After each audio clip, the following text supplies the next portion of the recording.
we'll get started, and then there'll be a disruption. Nice potty break time, I guess. Brad, can you open us in prayer? Sure. Express. Dear Lord, just thank you for another night that we can gather together and study your word and learn more about it and about you. And I just want to pray for those who weren't able to be here for various reasons, specifically of sickness and other reasons. And just ask that you be with them. And I just thank you that we can connect with people on Zoom, and just thank you for the technology that allows that. Just also thank you for Larry for taking the time to study this and opening his home, and just commit this time to you. Just ask that you would bless it. And just thank you in Jesus' name. Amen. Amen. All right, so folks on Zoom, I'm not going to be watching the chat very well, so unmute yourself if you want to say something. Tonight we have our fish tank. A reminder before we dive in, because there was some heat last time, the topics we're covering are secondary topics, even tertiary. Some churches, denominations split over these types of things. We're not going to do that. We're all brothers and sisters in Christ. It's okay to agree to disagree. And we need to pray against any spirit of division, because the spiritual war is real. I've been doing a lot of study on that. Now, before we really get into it, I wanted to post this, something to think about, because I don't know, it's hard enough watching the American news outlets. Going overseas and watching the Israeli news outlets is even more difficult. So they have found someone that is fit to do the red heifer ceremony. This kid is completely kosher, has lived a completely kosher life. He was home birthed and everything. So they have someone to do the ceremony, the red heifer ceremony. On top of that, I found this one today. The Temple Institute has filed a request to do the red heifer ceremony on April 22nd. So they have a person and they have a request. Near the Mount of Olives. Near the Mount of Olives. It has to, the place they kill and the heifer has to be looking at the Temple Mount, not in the city. Mm-hmm. It's the Mount of Olives. Yep. That's the date. That's the date. That's the date they requested. It is scheduled for, yeah. It's gotta be before Passover ends. Yep. Yeah. So. Is that Nino? Oh, that's a great doorbell. Oh,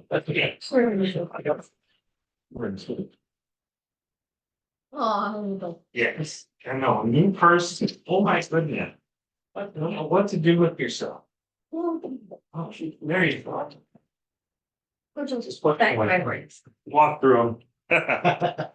All right, so something to think about there. And then another thing to think about. So one of the things we covered last time was the creation, when the heavenly hosts were created.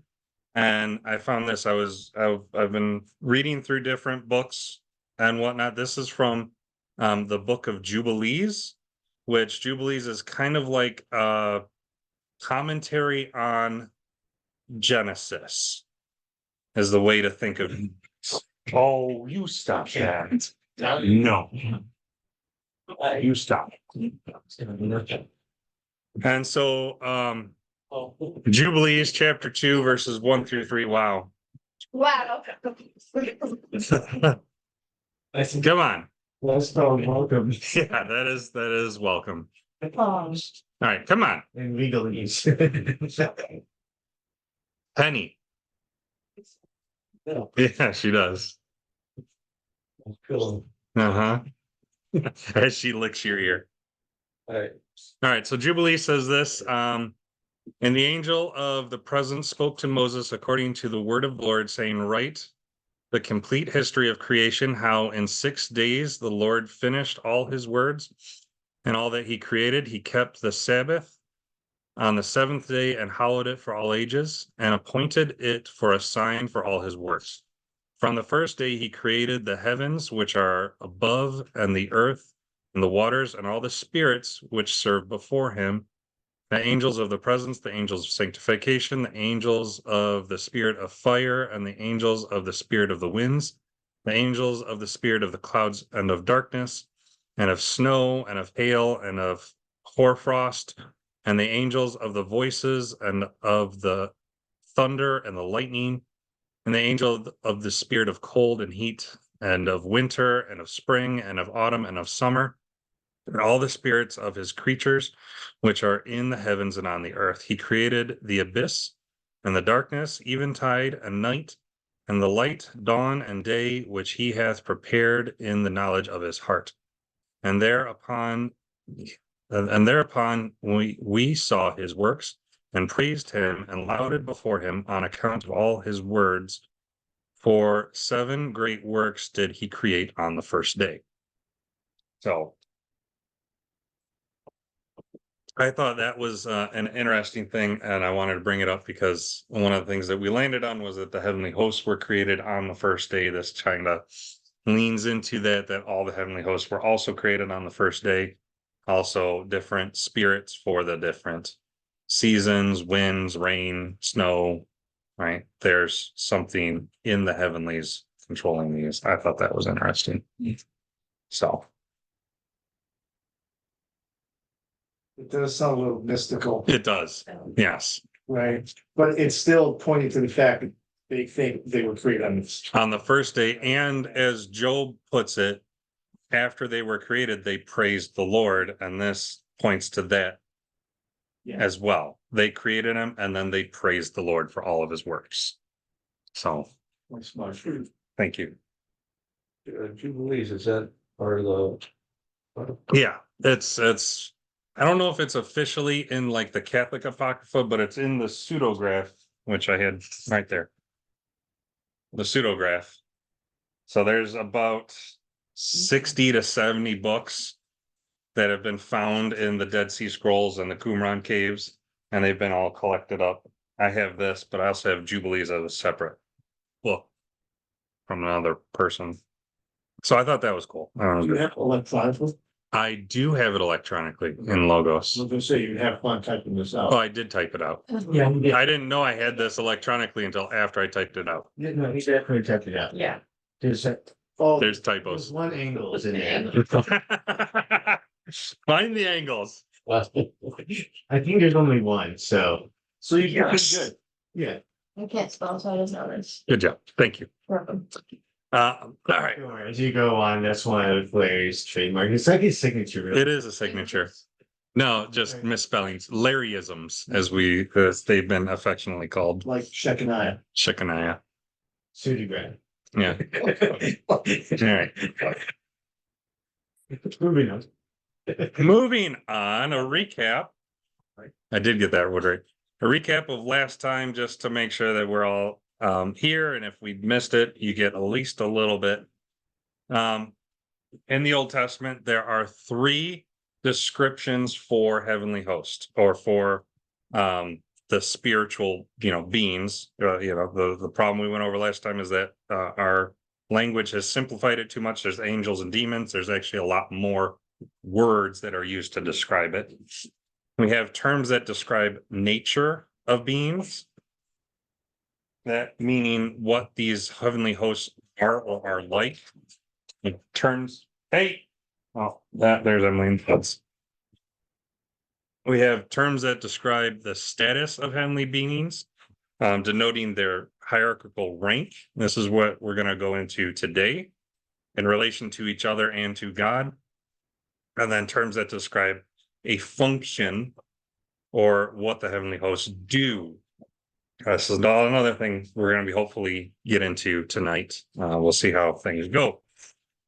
What we covered last time, terms that describe the nature of the beings. You have gods or divine beings, Elohim, spirit, Ruah, heavenly ones, Samayim, star, Kokab, and heavenly ones, Kados. I should know. All right, so these are kind of the terms we went over last time. I did record it. If you want the recording, let me know. I have to send it to you. I made it private on YouTube because there's a lot of conversation and And figure it's better that way. So tonight we're going to go over, we'll start with this terms that describe the status of heavenly host. And so the problem, there it is, Psalms 82 and 89. Let's go at least to 82 because we're going to talk about that one first tonight. Both of these Psalms have references to the heavenly host as members of God's council or assembly. That means that they are beings under the supreme authority of Yahweh. And then there's other Old Testament passages, as we'll see, that use several terms to describe a heavenly bureaucracy or leadership ladder, right? Someone's up above, then there's another tier, right? So let's look at Psalm 82 first. And let me turn there. And we're going to read it. Let's do, I think it's only 8 verses. Let's do 1 verse apiece. We'll start with Brian. God stands in the congregation of the mighty. He judges among the gods. How long will you judge unjustly and show partiality to the wicked? Right here. You're at 3. Justice to the weak and the fatherless, and maintain the right of the afflicted and the destitute. Protect the poor and the needy. Deliver them out of the hand of the wicked. And it's back to me. They do not know, nor do they understand. They walk about in darkness. All the foundations of the earth are unstable. I say you are gods, you are all children of the Most High. Nevertheless, he will die like men, and he will fall like any one of the princes. Rise, O God, judge the earth, for you shall inherit all nations. Thank you. Awesome. So I started with this one because there's a bit of a problem, right, and how we should look at this psalm. The problem being this is that we have repeated references to gods who are reprimanded for injustice, and then Jesus will use this verse, and this is kind of part and parcel of the issue. Jesus references this verse in John chapter 10, verse 34, when he's reprimanding or chiding the Pharisees, but he leaves the identity of who these gods are fairly open. And so this leads us to 2 primary views to take this and take the identity here. First one view I call the traditional view. This is that the gods are human judges. They're given this title of God because they are Yahweh's deputies. And then this view relies on Exodus 21:6 and 22:8, where parties come before God in legal proceedings. So the whole context in Exodus is that he's setting up legal proceedings, and you're to go to the leader of your city, and that leader of the city is called God because he's executing a judgment as God would, right? Like what he says goes, as if God was making that judgment. We'll look more into that in a moment here. And then there's the second view, and this one essentially states that the gods are principalities and powers, the rulers of this present darkness, as Ephesians would put it. These would be the heavenly hosts that are given authority over nations. And then this view essentially relies on the sons of God or sons of Israel in Deuteronomy 32:8. Let's turn there and read that one. Deuteronomy 32:8, essentially giving us the division of the heavenly host among, or the nations among the heavenly host.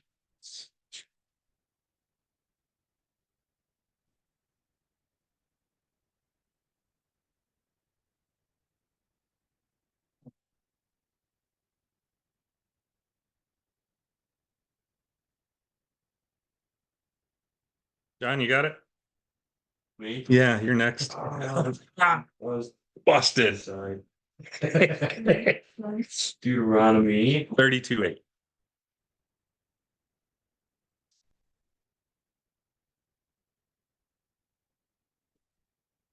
When the Most High gave to the nations their inheritance, when he divided mankind, he fixed the borders of the peoples according to the number of the sons of God. Thank you. Yeah. So the wording there, as I've got this new fancy LSB, so the sons of Israel, the underlying wording is Benai Elohim, which is sons of God.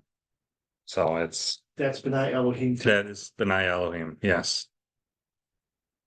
I spent a lot of time in here. That's weird that they would translate it Israel. Yes, it is. There's a number of translations that do that where they translate it as Benai Elohim as sons of Israel and not sons of God. Yeah. I think it depends on the manuscript family. But even among the manuscript families, it is Benai Elohim. It's weird. So let's explore view number 1 a little bit more, hash it out, right? So in this view, representatives of God are called gods. And this is because they are ordained by him as his servants to maintain an orderly society. They're merely men, but because of their position, they are appointed that gifted name of gods. This view uses the word gods, Elohim, for the authorities in Israel. So Exodus, let's go to there, Exodus 21:6, and I'll have another person. Oh, well, we can flip easy enough. It's only a couple chapters over. 21:6.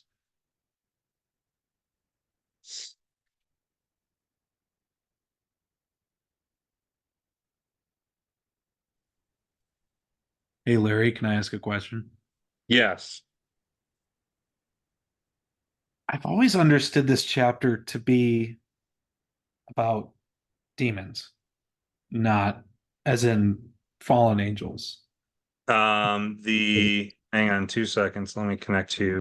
Oh, that's Is there the wrong. something missing? Yeah. All right, talk again, Mike. Sorry, I've always understood this chapter to be about fallen angels or demons, not necessarily the servants of the Lord. Is there something I'm missing? For Psalm 20 or Psalm 80. Back in Psalm 82. Yes. Hang on 2 seconds here. Not to back everybody up, but Verse 3. No, you're not going to ask a demon to do verse 3 in Psalm 82 4. or 4, right? It's kind of and we're going to get there in the next section. So just hold that thought for a moment and we'll revisit it. There we go. Now you're connected to the speaker. Now, all right. So, Emily, you're next. 21:6. His master is to bring him to the judges and then bring him to the door or doorpost. His master will pierce his ear with an awl, and he will serve his master for life. Thank you. So, my translation, his master shall bring him to God. Yours said judges, right? That's Judges, yeah, to the judges, right? So that's too. yep. So it is to the leader of that community, right? And that community is the judge. They are also called God, right? Because they're making an absolute judgment. So hers is plural Yeah, and ours is singular. singular. So what if you don't, well, you don't know Hebrew, but I'm just. No, Is it singular or plural? that's a good question. Phil, you want to read 22:8 and 9? Yeah. Awesome. If the thief is not caught, then the owner of the house shall appear before the judges to determine if he has laid his hands on his neighbor's property. For every breach of trust, whether it is for ox, for donkey, for sheep, for clothing, or for any lost thing about which one says, this is it. The case of both parties shall come before the judges. He whom the judges condemn shall pay double to his neighbor. Thank you. So, We need that like in our land. right? We do. But these verses essentially are showing that the rulers are given the name God or judges because they're making an absolute judgment, right? And then back in Psalm 82, verses 2-4, these gods are judges among men. And then in verses 7, these gods will die like men. So kind of denoting that these are like the leaders within Israel. And we see similar wording like in Psalm 58:1. Brad, you want to get that one? 58:1, yeah.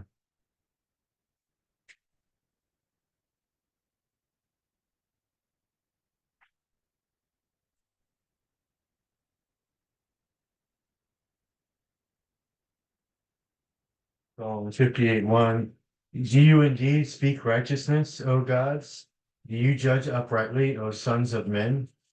Thank you. So similar wording there. This one kind of denoting that the gods are the sons of men, right?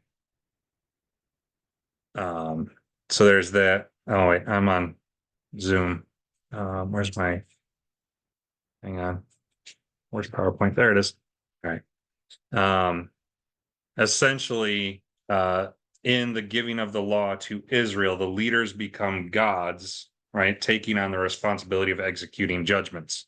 So God accuses these corrupt judges and renders judgment against them. That's what the Psalm 82 is saying with this view, right? So God is executing judgment against the leaders of Israel. So now view 2, slightly different take on it. This view kind of challenges the Canaanite and Ugaritic idea, which says this: the Canaanite tradition sets up their god El among the assembly of the gods. The Ugaritic tradition has Baal asking El to bless King Kirkurt's house, where the assembly of the gods meet or congregate. In the Akkadian tradition, you have Marduk is the head of the assembly of the gods, so just different, I would say, demonic entities rotating out as the leader of the gods. And the gods would come to this meeting place. They would consult with one another. They would share information, share opinions about their peoples, right, making judgments and whatnot. With Psalm 82 in this view, Yahweh presides over El as the supreme God, right? So Yahweh is now stepping in and taking over. Israel's God is invading El's assembly, denouncing the gods for failing to uphold justice and announcing their coming denies, right? So that's where this view kind of takes Psalm 82. A similar scene we see in First Kings. We went over this one last time, where God determined it was time for the king to die. He brings his heavenly host together and he says, how shall we do it? A spirit comes up forward and says, I will go be a lying spirit. It will be successful. Go do it. Right? Similar scene there, right? Members of the heavenly host assemble. Yahweh presides over them, gives them authority to judge and to act. These Elohim now are being judged for that because they are inadequate in their doing. In this view, we need to take into mind that the Elohim are never considered equal with Yahweh, right? Last time when we went over Elohim as a term to cover the God or the heavenly host, it's just a generic term for spiritual beings that do not live on earth. Right? They're Elohim. They are gods because they do not preside on the earth. They live otherworldly. So, with these two views in mind, let's talk about verses 6-8. Jeannie, can you read those ones again for me? Thank you. 6-8. Psalm 82, sorry. 6-8. I said, you are gods, and all of you are sons of the Most High. Nevertheless, you will die like men and fall like any one of the princes. Arise, O God, judge the earth, for it is you who possesses all the nations. Thank you. So, let's think about it. With these two views in mind, who do we think that he's talking about? And what I did was I put the different translations going from the most literal to the most non-literal. So I have LSB, KJV, NKJV, ESV, NET, NIV, and NLT. And they all say similar. I thought the net was interesting. I say you are gods, you are all children of the Most High, but you will die like mere mortals and fall like every other ruler. I thought that was an interesting way to phrase it. Yeah.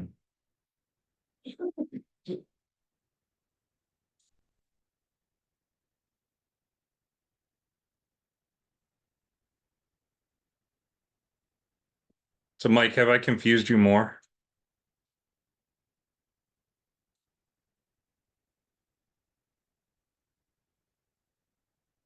I must have. The only verse I think that. Because I can see how it would fit even both. Yeah, Cause you would have one as this is the literal understanding of it. This is like the background understanding of it. right. Is verse 7. Yeah, Nevertheless, you will die like men. yeah. So do angels die? Well, all right. So I was thinking about that, pondering it, Yeah, and this was my ponder. What happens when men die? their body dies, but They're judged, yeah, and that judgment leads to one of two places. yeah. So when an angel dies, what happens? Well, that's the question. Does an angel die? Will not die in the But same is sense, judged. is judged, Yeah. and that judgment is like death, because the angels that are judged, when they're judged right, the ones that fell, they're going into the lake of fire, just like men are. Yeah. Penny. Okay, then do souls have body parts?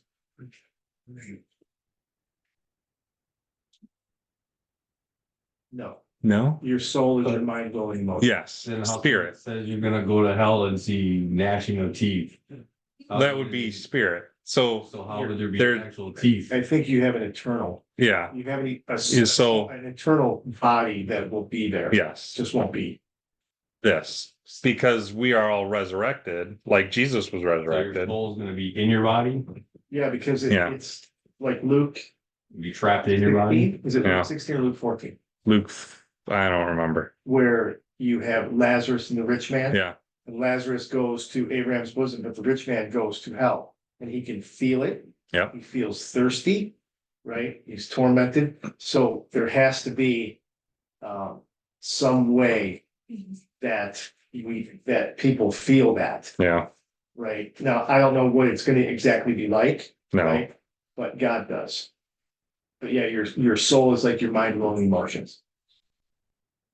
So, yeah, and your spirit is that thing that connects you to God, right? So, yeah, that's a good question. yeah, Yeah, the word die, you could just consider that like separation yeah, from Yeah. God. Yes. Yep. Or right.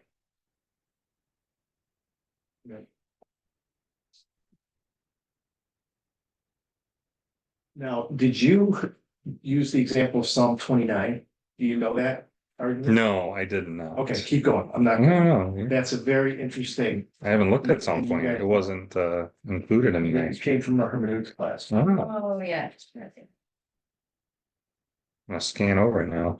Yeah, you can't just say that Oh. and then not say. So Psalm, Yeah, you're gonna. Yeah, Psalm 29, ascribed to Yahweh, O sons of the mighty, ascribed to Yahweh. And it goes through. yeah, What's interesting about this psalm is it's actually a rewrite of a psalm that was written to Baal. ah, So what JC was trying to get at is that cultures borrow from each other, yeah, right?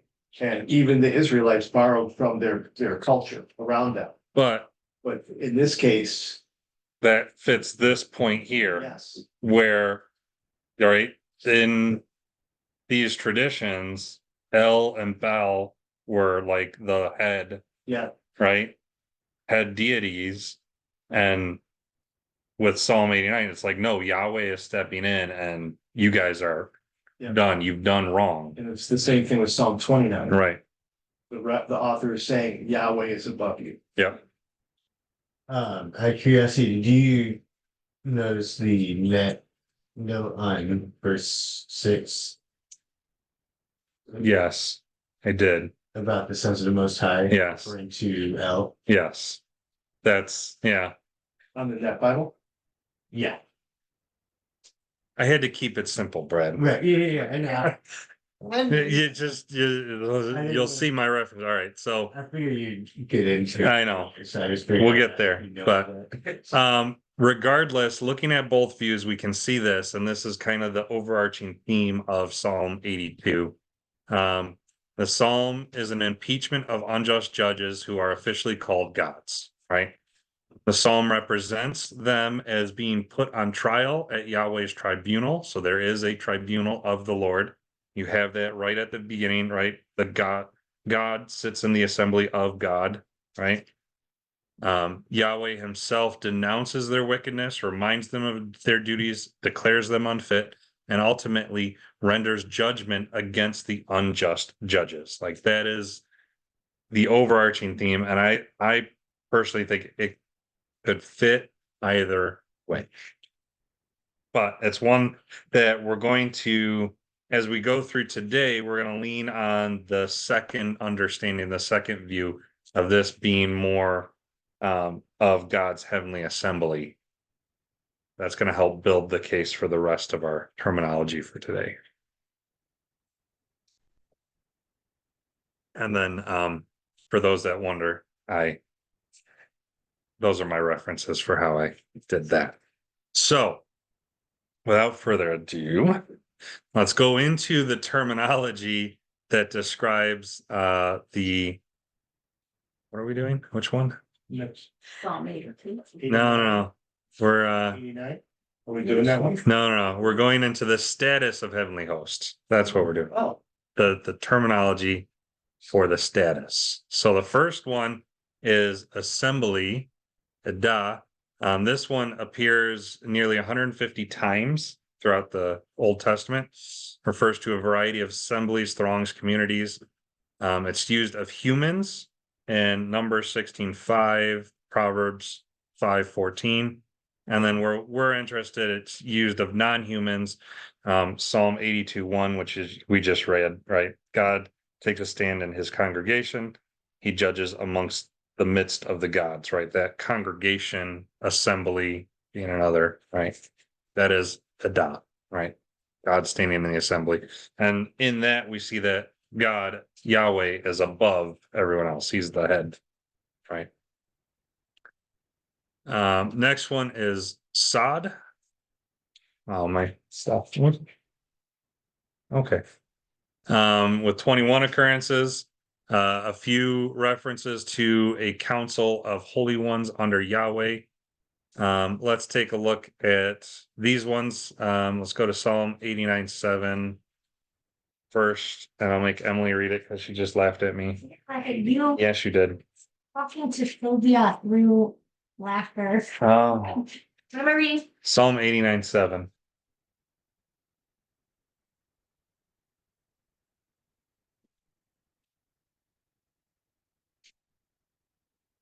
$0.89. Yes. God is greatly to be feared in the assembly of the saints, and to be held in reverence by all those around him. Thank you. Assembly being the word for council there. Let's go to Job 15:8. I can find it and I'll make Brian read that. We're all the way back to Brian now. Haha.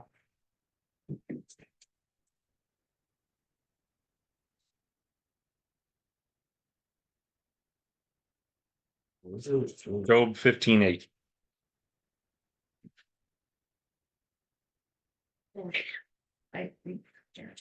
Yeah.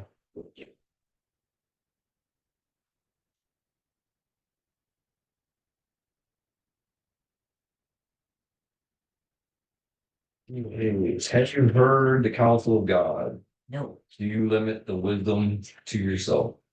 Thank you. So that council being Sod, council of holy ones. Penny, what are you doing? You're drunk.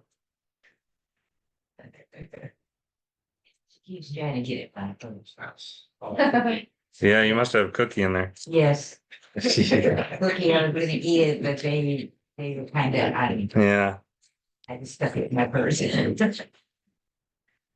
All right. Jeremiah 23:18. Remember, you got that one? Or who among them has stood in the counsel of the Lord to see and to hear his word? Or who has paid attention to his words and listened? Thank you. And then Jeremiah 23:22. George? Yeah, I'm on the track. Yep.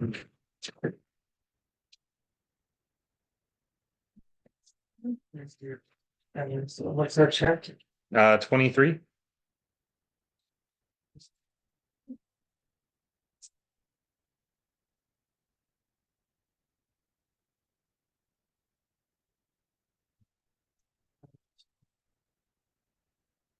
Or if they get started by counsel and had caught my people for 5 months.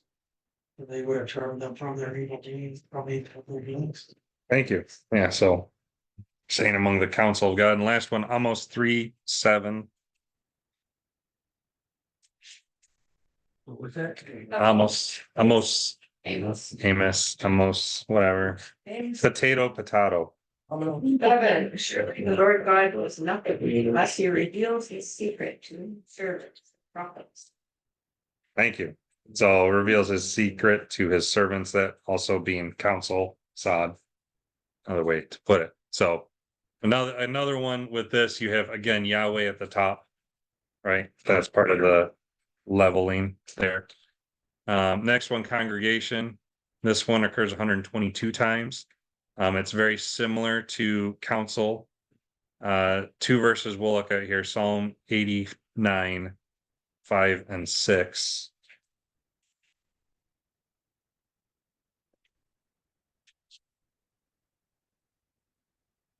Flip into 19.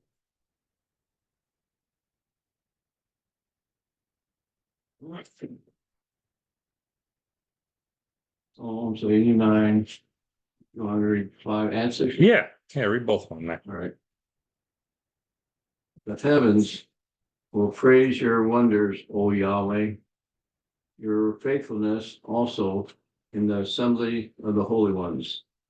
For who is in the sky is comparable to Yahweh? Who among the sons of the mighty is like Yahweh? Thank you. So again, like assembly, the previous word, the word describes various groupings. You have mass groupings of peoples. It also is used of military companies. So this congregation, it's more of like a military type terminology, right? I like that one. And then we have assembled meeting. This is 223 times, refers to a general meeting place. This is an interesting one because in the biblical thought, the Lord's assembly meets on a mount of assembly. So this is an assembled meeting on a mountain, which is pretty cool. This is a place where the stars of God meet with the Lord in the far north, right? Being a high mountain. Let's go to Isaiah 14:13. Yeah. You knew that was coming. Yeah. That's not because you looked at my slides. No.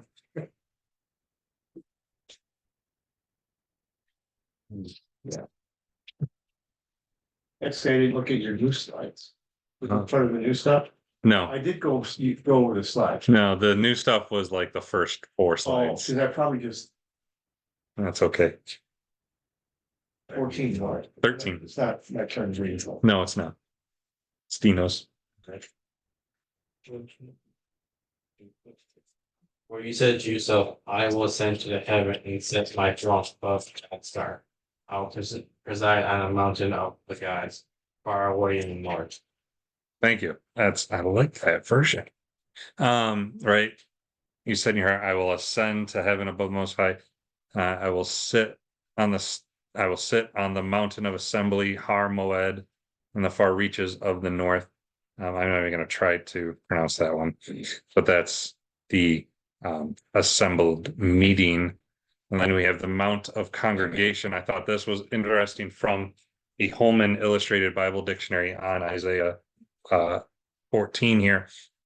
Said this, the KJV expression generally rendered Mount Assembly by modern translations, part of Isaiah's exposure of the pride of the king of Babylon is the charge that he desired to ascend to the distant mountain where, according to Babylonian myth, the gods assembled.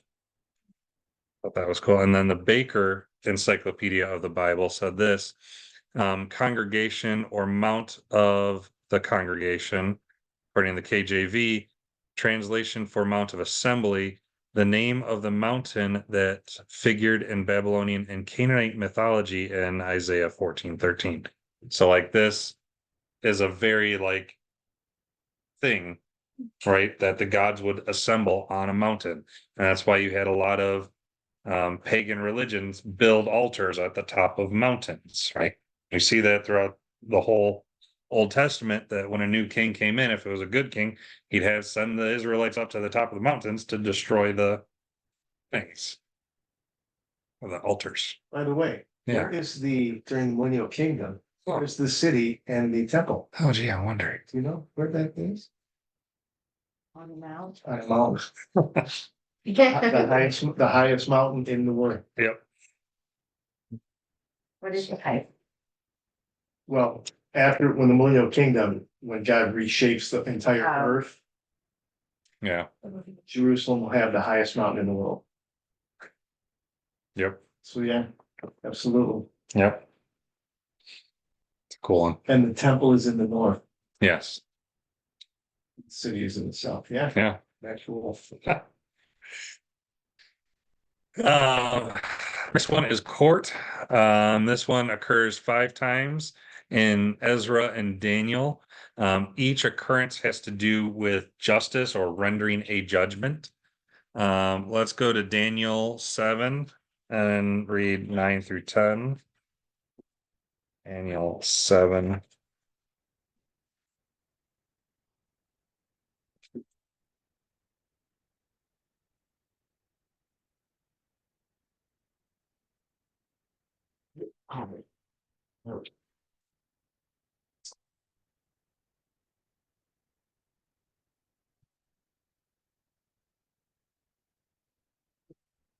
No, Like, No, she doesn't care. Penny. arguing with You hear you this? person on top. Danielle, I think we're on you. You want to read both of them for me? Sure. I kept looking until thrones were set up, and the Ancient of Days was seated. His clothing was like white snow, and the hair of his head like pure wool. His throne was ablaze with fire, its wheels were a burning fire. A river of fire was flowing and coming up from before him. Thousands upon thousands were attending him, and myriads upon myriads were standing before him. The court sat and the books were opened. Thank you. So, talking about a judgment, right? Amid this heavenly scene, we have 1,000 thousands, 10,000 times 10,000. These all stand before the Lord who is seated. He is referred to as the Ancient of Days, and thrones are put before the court, and the Lord sits in judgment. He sits to judge. So, what these kind of terms set up is kind of a 3-tier hierarchy, where we have Yahweh above everything, and we have sons of God or princes, and then we get into angels, right? We haven't brought this term up yet, but we're going to get to it. This is kind of like the 3-tier hierarchy that we see getting set up. So Yahweh above everything, sons of God, princes, angels after that. It's kind of a cool. So the angels would not be considered sons of God. So angels, as we'll see soon when we get into function, angels is more of a function in the terminology, because both man and heavenly host are given the role of messenger, which is what we translate to angel in English. That's where the oversimplification comes in our English. But like where it says the sons of God rejoiced at the creation. Right. Wouldn't the angels have been rejoicing? Yes. So, well, the angels would be called sons of God, but in that case, right? But like some sons of God take the role of an angel, meaning that they put themselves in a lesser position, right? What's higher in a hierarchy? a son of the king or a messenger of the king. In a hierarchy, the son of the king is the right rules over the messenger of the king. So the sons of God, they just lower themselves to do that messenger work and then come back. It's kind of a nifty way. So like this would be kind of like a simplified hierarchy where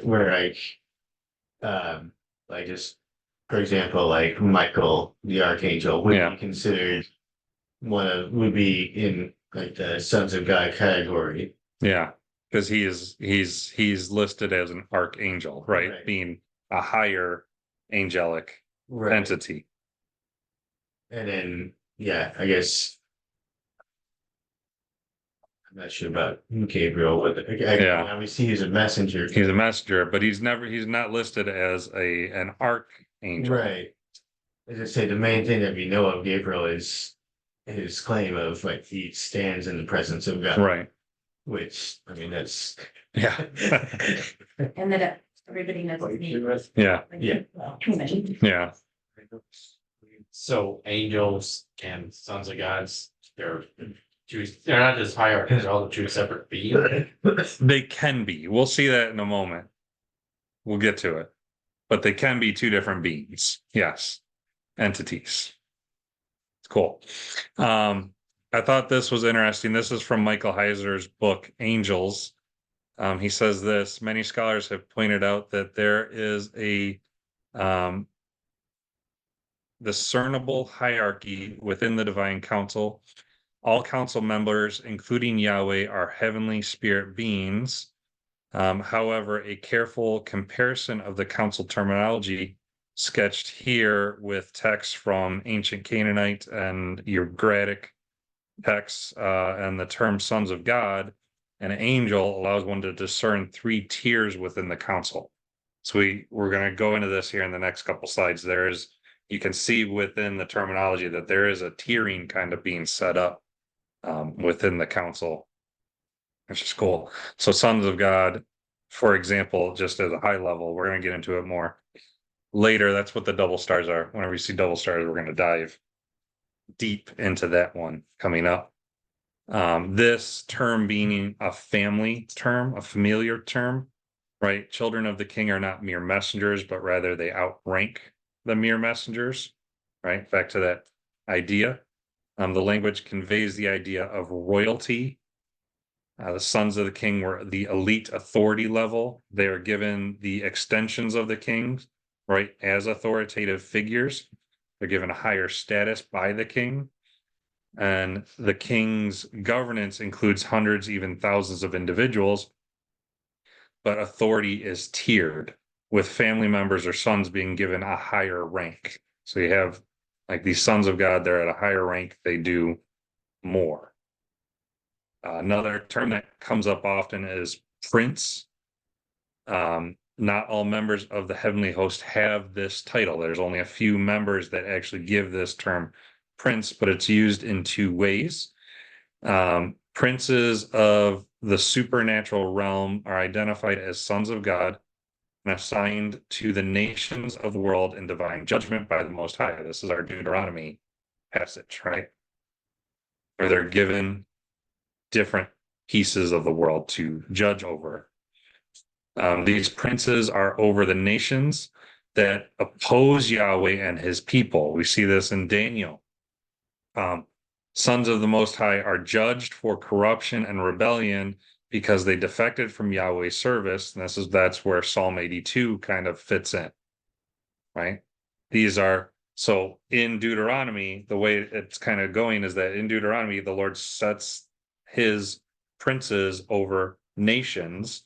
The nations rebel, the sons rebel, and now they're being judged for that. You guys rebelled, right? And now you're going to go down.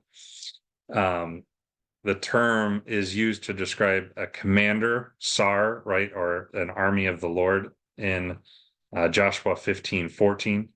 This is again suggesting a tiered authority. We see this again with Michael, the archangel, right? He's given the title of prince, the prince of Israel, right, in Daniel. And he's one of the chief princes. is giving us that idea that some heavenly hosts are given this prince title. Would it also be the Prince of Persia? Yes. The Prince of Persia, Prince of Babylon, right? Similar idea.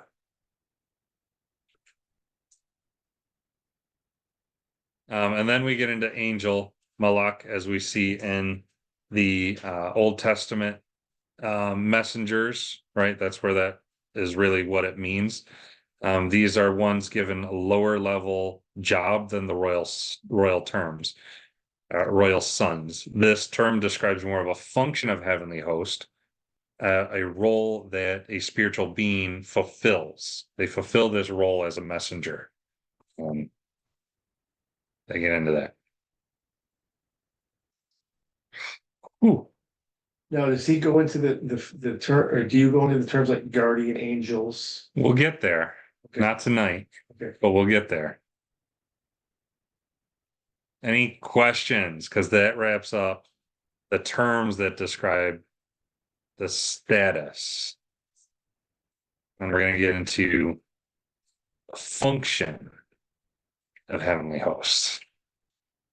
Can I throw one thing out? Yes. I'm not being a pain in the butt. No, be a pain in the butt. So, as a believer Yeah. who is a son of God, Yep. right? We are also messengers. Right.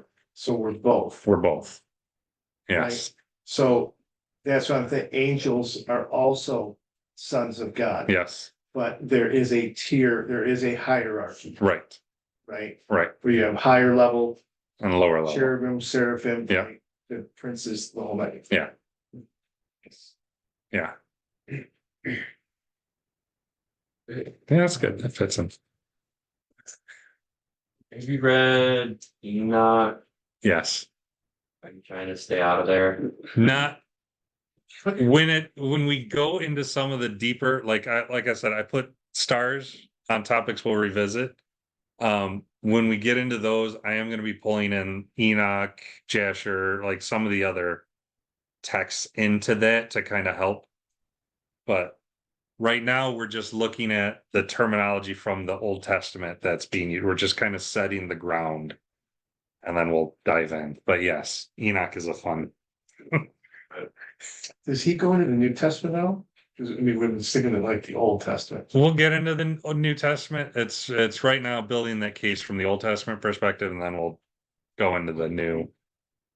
Because the New Testament, the terminology simplifies, right? You go from Hebrew where there's all these words, and then the New Testament, it's either angels or demons, and that's pretty much it. And then our terminology is angels or demons. It's just we need to see that, okay, even though it has simplified, it's a bit more nuanced as we look into the old. Can I say something? No. Other than saying something? We also, as believers that are going to go into the millennial kingdom, will have different levels of our jobs. You know, we're not all going to be equal. You know what I'm saying? So our functions are tiered as well, Yeah. even as, you know, sons of God. So, and that's based on what you do here as a believer, you know? Yeah. Based on our You get wisdom. more- And your responsibilities are Yeah. greater. Anyway, that was my 2 cents. Do I get Alright. change? I don't have any. I'm married with children. Oh, No. man. Cash. Can I say something? Yes. The term Elohim, Yeah. where it refers to sons of God or angels or whatever. Would you know by chance what the Septuagint uses for the Greek word? Would it use theos or? Let me Or pull it up. Kurios. That would be Lord. right? It can, yeah, but Okay, it can also. I'm be just wondering God. what Right. Yeah. the Greek word for that. Let me. That's a good question. In that John 10, it's in a different case than like it typically is. When it's quoting like the lower capsule or the lowercase g2. Hang on. Fine, that's me. T L O E. Oh yeah, that's good. Oh, there it is. That goes right there. Lexham Septuagint. Yes. Psalm 86 is. Yeah.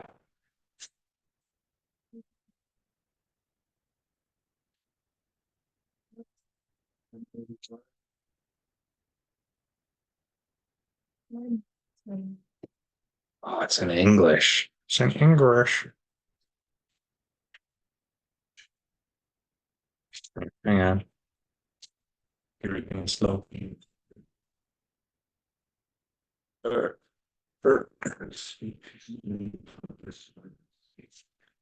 It's all not referring to God. Stay away. It's stay away, yeah. In every case. So like right there, it's in dative case. Yeah.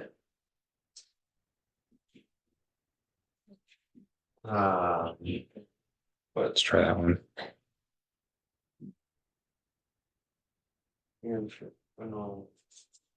Oh no, that's still in English. You're killing me. If you look, if you've got the There it is. Greek. Or linear. let's see. It uses that os and that oo that it's talking about. There we go.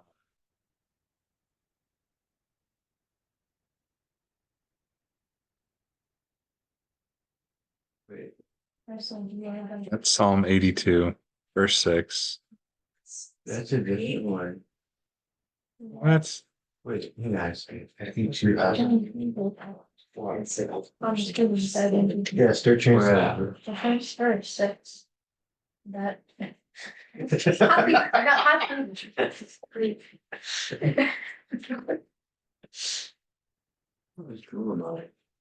Zulma. Well, that looks like an arrow. How's Greg doing? Yeah. Like on the vocab. Wait, Get some of the words, I'm like, I don't know. that is different in the Yeah. yeah, here, because I've got. Psalm 82, 6 do not have. And it's just. Coin. That's Just right. kidding, process. Yeah, but that. No, never mind. That was, sorry, that was 81.6. Oh, you're killing me, Smalls. I don't know what that is in the English stuff. There we go. So, yeah, that's a different one. That's a different verse. Oh, So I'm not sure. That's Psalm 81:6. Yeah, what is 81.6? I relieved his shoulder of the burden, and his hands were freed from the basket. Okay. oh, but look, Psalm 81, 6. I say you are God's Yeah. children of the Most High. Yeah, I was talking for sure. Different verse. Psalm 82:6. You weren't. There it is. Theos. It uses Theos. Haha. Hooray for Logos, giving us the word. Theoi is. Theoi. But it's always that, so it's the But nominative. who is referring to? Yeah.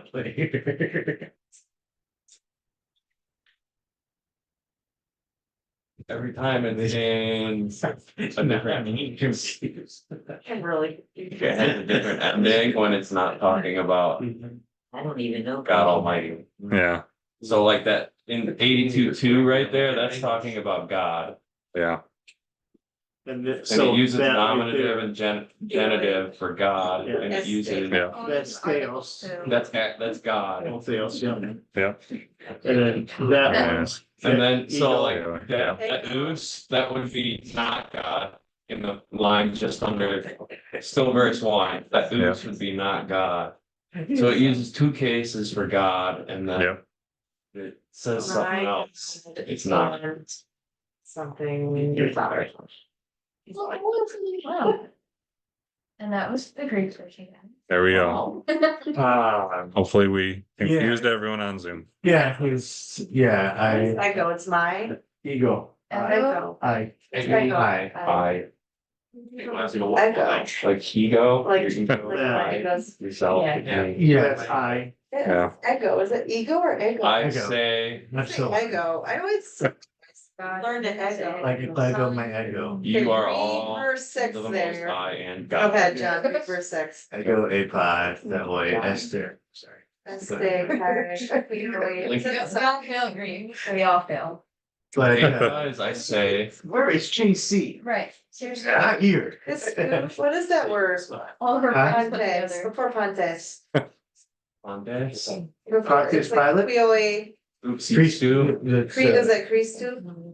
oopsie doo, most high, I'm assuming. That's. Oh, yeah, Is sure. it, Oh, wait. what is Pontes? I thought that was Because father. it's sons No. Sons. of the most high. Pontius is many. Many? Many. Sons is Huioi. Oh, Quioe. Right? Huioi, that's native. Yep. Which also matches because Esta is a linking verb, so sons of the most high. In the same case as that. There we go. We're on a major rabbit. Yep, rabbit trail, all right. John, did that answer your question? Yeah. There's the rabbit trail, all right.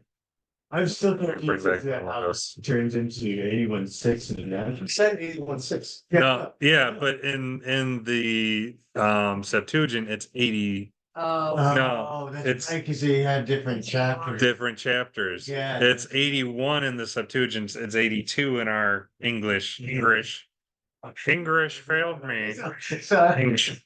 I'm trying to figure out like, I was like 81.6 and here does not, like, there's no way. Yeah.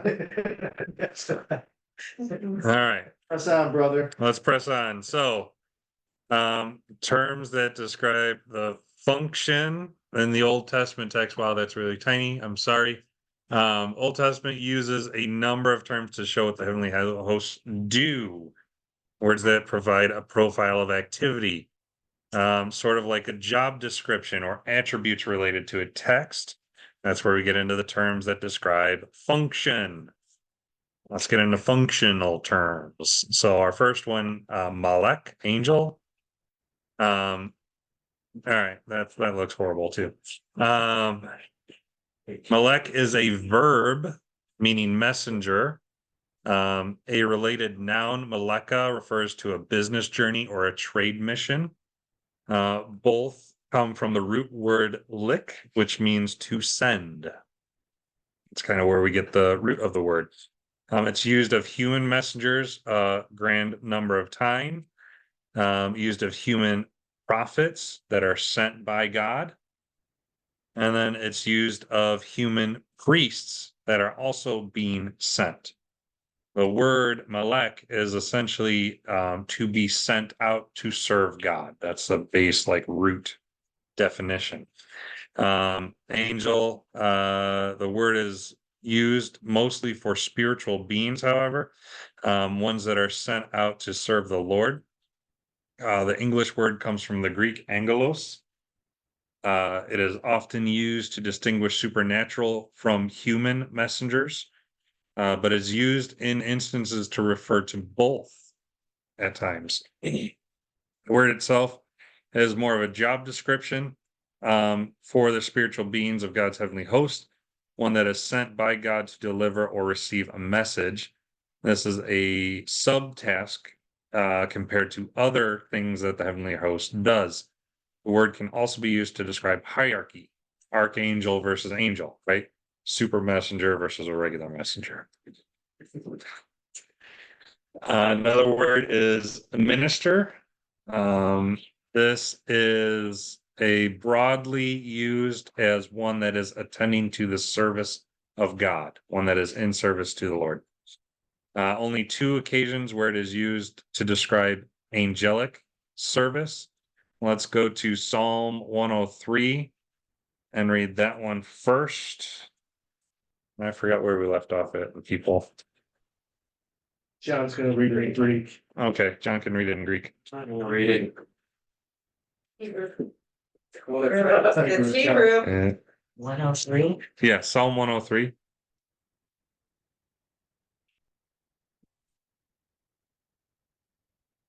Right.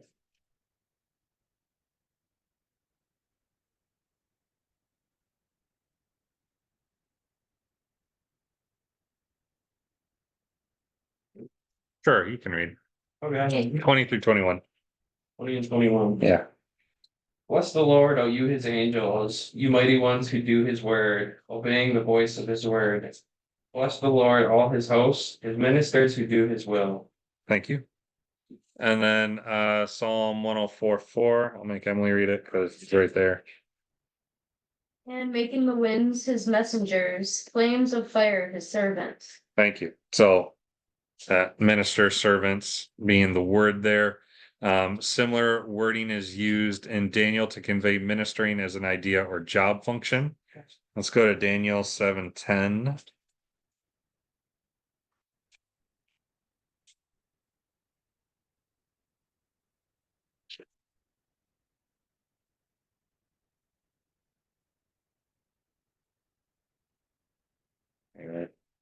Bill, you want to read that one? Yeah. A river of fire was flowing, coming out from before him, thousands upon thousands were attending him. And myriads upon myriads were standing before him, the court sat and books were open. Thank you. So that word attending is SRT, cert, ministering. Daniel also uses an Aramaic word, SMS. This is more often it's used for priestly service. So someone that is a minister to the Lord. Deuteronomy, Jeremiah, and Ezekiel also leverage this word. So it's more of like a priestly service, ministering someone who's serving God specifically. It's mostly used to link priests in their service. And it's contributed to the angelic priesthood idea in the Second Temple writing. So a lot of what you'll see within, like, say, the pseudograph books, it's conveying that idea of priestly service. So Daniel 7 should have been Aramaic too then. Yeah. Oh no, Daniel 7 is Yeah. yeah. Attending- Yeah, you're right. Attending is. Daniel. Attending is SMS. Yeah, okay. Whatever. So you're good. Daniel. Hear my sermon on Sunday? Maybe. That wasn't this week. That was 2 weeks ago. Yeah. I was. It's one. This is going to be a fun one. I've done a really big rabbit trail on this term, watcher. An Aramaic term which occurs in 3 times. We're going to stay in the book of Daniel. Oh, stinker. Brad, can you do 4, 13? And I'll make Jeannie do 17. And then we'll go back to Emily. Is that Daniel 4:23 is yours. Okay. Daniel 4:13. I was looking into visions in my mind as I lay on my bed, and behold, an angelic watcher, a holy one, descended from heaven. This sentence is by the decree of the angelic watchers, and the decision is a command of the holy ones, in order that the living may know that the Most High is ruler over the realm of mankind, and bestows on it whom he wishes, and sets over it the lowliest of men. Thank you. Emily, verse 23. And inasmuch as the king saw a watcher, a holy one, coming down from heaven and saying, chop down the tree and destroy it, but leave its stump and roots in the earth, bound with a band of iron and bronze in the tender grass of the field. Let it be wet with the dew of heaven, and let him graze with the beasts of the field, till 7 times pass over him. Thank you. So we have this term watcher, occurs 3 times here.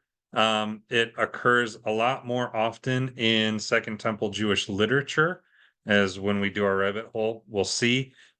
Enoch and the Book of Giants seem to use a lot of Mesopotamian material, retelling Genesis 6, and in those texts, they use this term relating to the watchers as the fallen angels.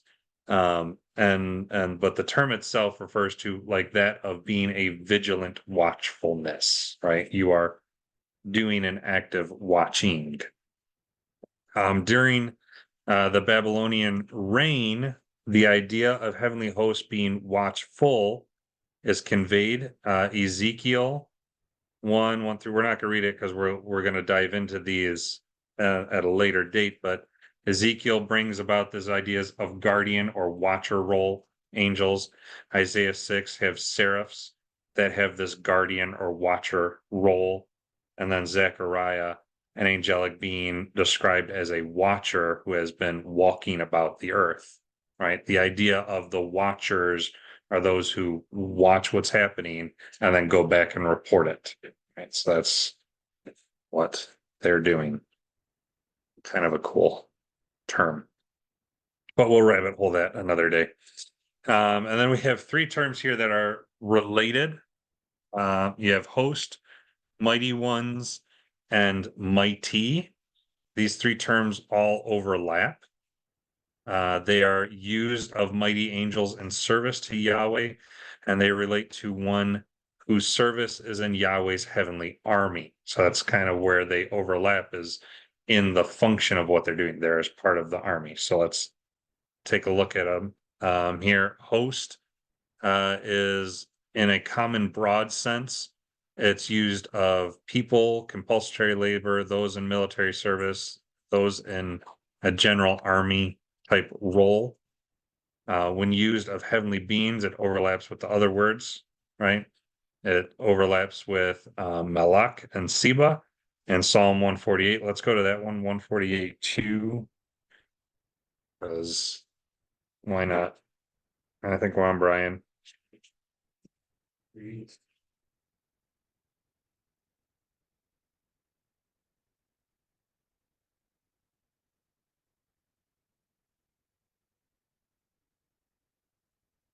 Me too.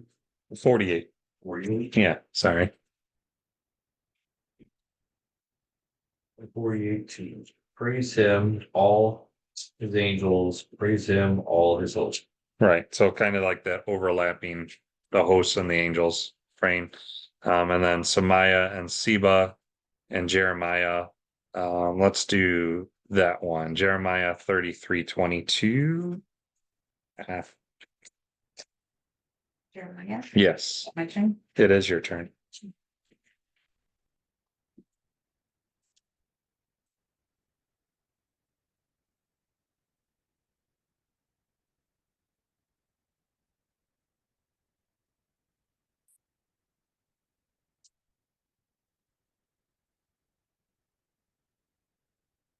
As the hosts of heaven cannot be numbered and the sands of the sea cannot be measured, so I will multiply the offspring of David, my servant, and the Levitical priest who minister to me. Thank you. So that the host of heaven and can we measure? Yeah. So it's the host of heaven and the ministers, right? Being those two terms there. And then we often see that Yahweh is referred to as the Lord of hosts, showing he's the commander, the chief in the armies. We see that in Psalm 80, Psalm 82. All right. So, and then we get into mighty ones. This is frequently used to describe warriors, Isaiah, King, Psalms. Occasionally it's used to describe community leaders. We see that in Ruth and Ezra. It's used in one passage to refer to angels. Let's go to that one passage, Psalm 103:20.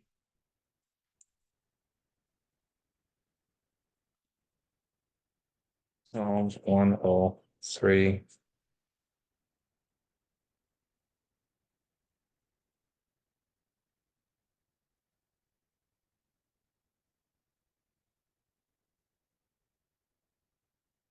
George, can you read that one for me? Bless the Lord, you his angels who excel in strength, who do his word, heeding the voice of his word. Thank you. So the word there, mighty in strength, that's this Gibor, right? Referring to the angels or angelic host, heavenly host. There is scholarly debate on what the psalmist meant by using this word here.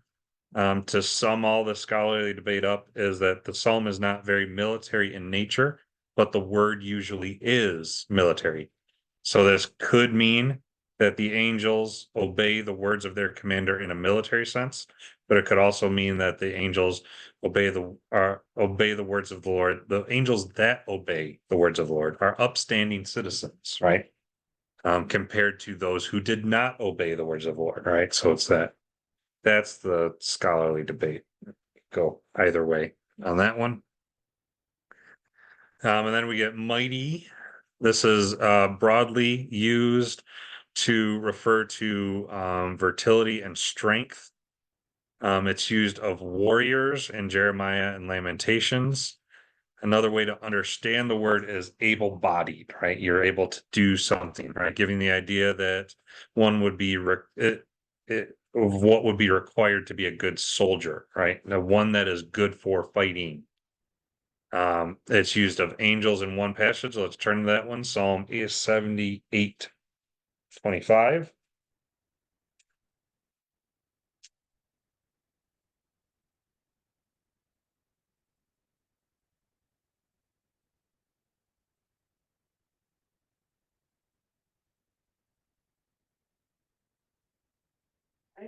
Yeah. Men ate angels' food. Something food to the floor, that's right. Yes. Yes. It conveys the idea that men ate the food that was designated for the mighty ones in the Lord's army. The word angels there is this abor word. Yes, sir. Would that be similar to Elijah waking up to the angel who brought him food and then he ran 40 days? Yeah. Of that food? Yeah. That's given the idea there. So it's mighty food. So it's sweet. Next word, mediator. Let's go to Job 33. This will be the longest one. Where's Job at? That way, that direction. I know. Okay, I've turned to 34.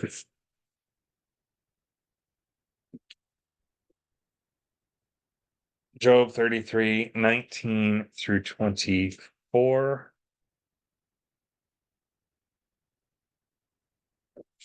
Go ahead, John. Man is also reproved with pain on his bed, and with unceasing contention in his bones, so that his life loathes bread, and his soul favored food. His flesh wastes away from sight, and his bones, which were not seen, stick out. Then his soul draws near to the pit, and his life to those who bring death. If there is an angel as mediator for him, one out of 1,000, to declare to a man what is right for him, then let him be gracious to him and say, deliver him from going down to the pit. I have found atonement. Thank you. So this is the terminology that's used there is Melech Melis, and it's understood as, oh, there we go. It's understood as, wow, that didn't turn out right. Verse 23 is the right word. If there's an angel, Melech, as a mediator, Meles, the concept of an angelic mediation on behalf of humans. The term is used as turning to someone for an explanation of God's activity. Right here, Elihu is telling Job that he wished there was an angelic mediator who could explain God's way of righteousness, right? If only there was a mediator that could tell you what's going on. Thank you. Hi. And then we get to these two, cherubim and seraphim. These describe Mishwessian or hybrid figures. These are creatures that are combined with human and animal attributes. They are also used to describe creatures with a similar function. And that function being guardianship. Get out of there. Guardianship in the presence of God. And this is interesting. In the ancient Mesopotamian cultures, these creatures were a blessing to those who were welcomed in sacred places that they guarded, but they were a terror if you were unwelcome in their sacred places. So that's still showing, even in that culture, that they believed in these cherub seraph creatures and that they were guardians. And if you were entering a place they guarded, you were either welcomed and they were help to you, or a terror if you were unwelcomed. Pretty cool. Both words describe the nature of heavenly beings, right? They both have wings with various numbers. Cherubim have 4 faces and human and bovine parts. Seraphim is a plural form of seraph, which is the Hebrew word for snake. We see that, so that's kind of cool. Neither term is associated with malak. We see this, that cherubim and seraphim are not seen as messengers. Contrary to tradition, the angel malak are never described as having wings in scripture, but these 2 creatures are the ones that are described with wings. As a function, cherubim and seraphim are the only classes of heavenly hosts that have the role of being protecting the sanctuary of God, or God's presence. So that was kind of cool there. And that's it. That's what I had for tonight. Just like in the Millennial Temple, Yes. there's 2 things etched on the walls and the pillars. And the first is a palm tree. Second is, I don't remember. Cherubim. There you go. right, because it's the protector, the guard. Right. The guardian. Yeah. Satan was, What was that? We Right. lost. Satan was a cherub too. Yeah. It wasn't. Yeah. The other thing, when you were talking about Gibborim, whatever, in Genesis 6:4, the Nephilim are referred to as the Hagibborim, the mighty men of renown. Yeah. But that, Gibborim is referred to in that case, with the Nephilim. Right. Yeah, that just goes to the idea that they're described as warriors, mighty Correct. fighters. Hercules. Right? Being one of them. Cool. Any other thoughts, questions, So comments? it was interesting, the passage about the watchers Yeah. is they came down with a message Yeah. of judgment. Yep. Now, the one thing though, which I know you're gonna deep dive, but it's interesting that the angels, there's watchers that go back and tell God what's going on, but he's also omniscient, Yeah. so he knows what's going on, Yeah. right? So I'd like to see how this plays out between the 2. Yeah. I mean, it's similar to, like, why does God use humans? Yeah. Right? He could do everything without us. He doesn't need us, but he chooses to use us, just like the watchers. Yeah. He doesn't need them, but he chooses to use them. The lines. Ultimately, just a observation of making sure you don't rebel or you're doing what you're supposed to do. He set forth your job. Yeah. As a messenger, he says, hey, you go do your job, I'm gonna watch you do your job. See if you mess up. It could very well be. Yeah. And they could just be watching in general. Right. Right? Unbelievers and believers. Yeah. Because it's interesting, because we talked a little bit about how many angels are there, Yeah. right? And like, you can't even, like the one passage, you can't even count them. No. So the thought was there's as many angels as there are humans, Yeah. right? 1 per. Yeah. It was 1 per every human that's ever existed. So from creation to today. Right? We all die, but they don't, but there's 1 per human. What happens if the Christian dies after? Then the angel is released from that job of guarding that person, and they could do something different. They're judged and cast in the lake of fire. Because human didn't survive. They're promoted. Yeah, I like that better. They're promoted. Larry, Yeah, under the functions, did you come across anything biblically, like in any references to recording angels, when they record what men do, put them in the books that are going to that, be open? yeah, that's kind of what we'll see when we get into the Watchers. We're gonna do a separate thing on them alone, but they're the ones that do a lot of the recording because they are watching. Right. Okay. This was, like I said, this was just the last two nights was just setting that high level overview of the different terminology, and then we'll deep dive into some of the ones that need deeper discussion. Watchers being one of them. Yeah. Cool. Everybody enjoy? Go ahead, Mom. What was that? Is everybody enjoying this? I think it's cool. Larry's doing a good job. Man, Yeah, this has been awesome. Crushing it, Larry. Thank you. thanks. Appreciate it. So is that what it is, or is it what I speculated that That's not. it's one angel for every It's person? more speculation. Yeah. We don't have a definitive. It's just Where does speculation come from?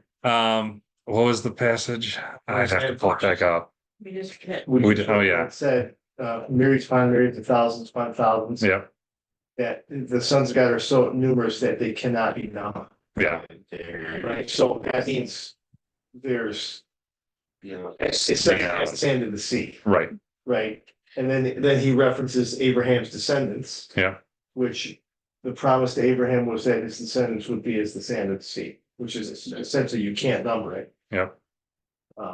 So that's why the speculation is one per person plus. I mean, Yeah, there was, The thing is, we don't know what that number Yeah, is too, exactly. because, how many people are born every day, right, and so. Yeah.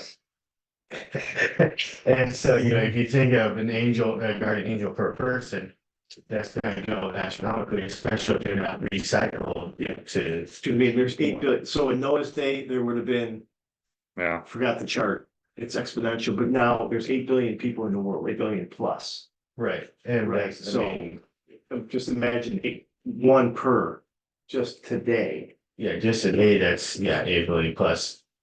I mean, you think about, just to put a number on it, let's say that there's been 8 billion people in history. There's most likely been way more than that, but there it is. just the number. Yeah. Matthew 18:10 is the reference for, We also had another one tonight. yeah, but this is the one that specifically talks about there being angel for guardian angels. Yeah, so see that you do not despise one of these little ones, for I say to you that their angels in heaven continually see the face of my Father. So no. So that's kind of where that speculation comes from, that there's one per person. And then because of the amount, the myriads upon myriads, so many can't be numbered, that brings in the idea that there's one per person throughout all of creation. Why wouldn't they be recycled? I don't know. See, I think. That's the speculation part. But that's the speculation, right? Well, I mean, you could have the guardian angels and they just recycle. Or they're they reassigned, or there is so many that there's just one per person, or We could move, it would just be angels. Yeah. yeah. Because the other thing too That's why they're is, like, spiritual. at what point does that angel get assigned? Like, is it? Oh, Because I mean, or is it at conception? Is it at birth? well, it's the same question. When does the Exactly. person's spirit enter? Well, yeah, Yeah. but that, When is a person a person? because then, I mean, if you take that into, the millions of, kids, kids who die of childbirth. Right. Stillborns, Yep. miscarriage. Yep. I would agree that they probably get reassigned. That's all need. Attention, Steve. Yeah. Cool. Bill, you want to close this up? Yeah. Awesome. thank you, Lord, just for your word. This is a lot of stuff that a lot of people just skim over because we don't put it all together. We certainly thank you for giving us your word. Thank you, men for putting it together so that we can see it together.